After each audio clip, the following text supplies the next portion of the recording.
guys, so maybe you've seen me post my parameters using my Ember device, and I want to take you through a step-by-step on how I use it. So if you are interested in buying an Ember device, you have two buying options.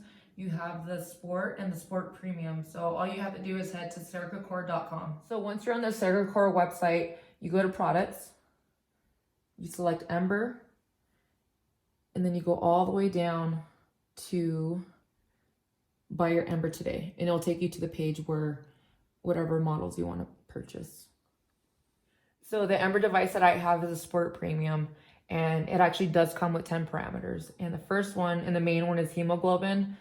The second one is pulse rate, and just going down the list, there's pulse rate variability, perfusion index, oxygen saturation, oxygen content, respiration rate, pleth variability index, carbon monoxide, and I don't even know how to say that, methemoglobin.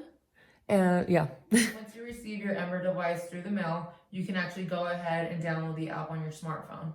Once you're on the App Store, type in Cercacor, and I'm just gonna pick the first one.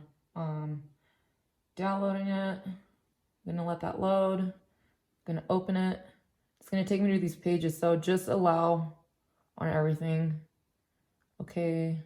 And you just set up your login with an email and a password, and then you should be able to sign up. So once you're actually logged in, it's gonna prompt you to the screen, and it's gonna show, all this little information, the battery charge and whatnot, your credit.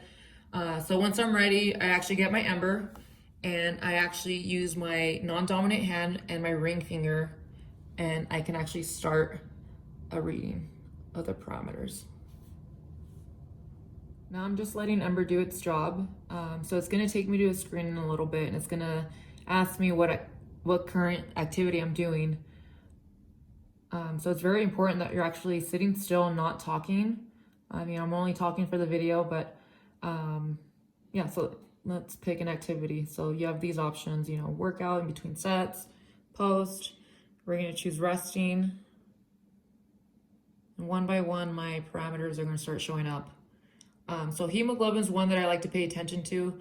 My average is 14.7. You can see that little blue. That's my baseline, and I've been taking my parameters for a couple years now. So it's reading at 14.4. I mean, it's a little bit under my baseline, and I'm kind of coming back from the flu, so I am taking it easy, but yeah, hopefully we can get those numbers up in the next few days. The rest of my numbers look pretty good. I'm hydrated pretty well, or it's decent.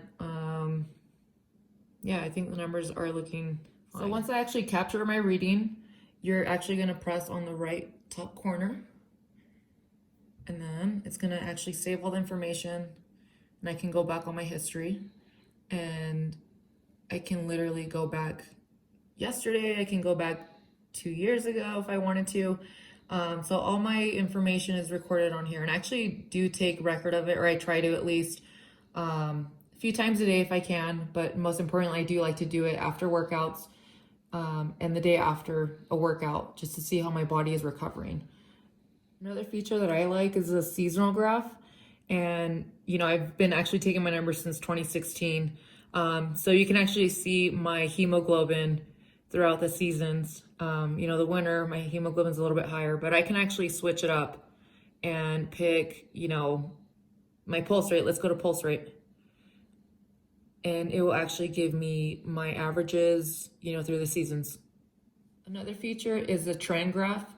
So this is all of my information, all my recordings for the last 3 years or so, all compacted here. So if I wanted to, I can actually zoom in and get a closer look. So this is kind of like currently, so you can actually see the drop. And that's because I'm actually getting over the flu. So you can actually see and track my hemoglobin. The last feature for the graphs is the elevation graph. And this is actually like the elevation at where I live at and how my hemoglobin's affected.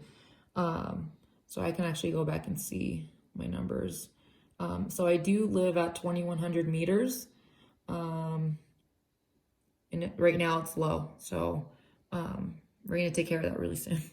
So Ember has been super critical, especially when it comes to training. And it has helped like me and my coaches make major decisions when it comes to training And I feel like I've been able to adapt over the years. And I feel like at the end of the day, it's always allowed me to make a team or just peak when I need to. So this is a really good tool to have in your training bag, and just a lot of the good feedback that you're going to know about your body. Just because I think recovery is key. It's just as important as a hard training and the workouts. So this is something I would recommend to anyone.